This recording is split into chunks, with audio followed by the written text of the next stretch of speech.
左右用叉车拉了。မကာအိုနိုင်ငံမှာတိုင်ဖုံးမုန်တိုင်းတိုက်သွားတာဖြစ်ပါတယ်ရှင်။တိုက်သွားတဲ့ရက်က6လပိုင်း24ရက်နေ့မနေ့ကဖြစ်ပါတယ်ရှင်။တိုင်ဖုံးမုန်တိုင်းအပြီးမှာသူတို့က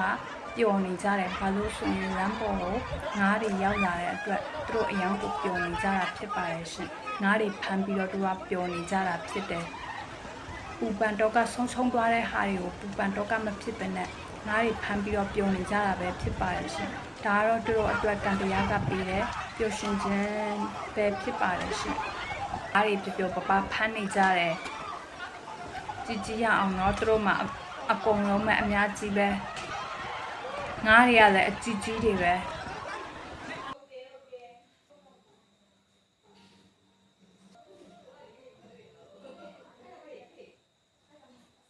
ငါးတွေကလမ်းမပေါ်ကိုရောက်လာကြတာ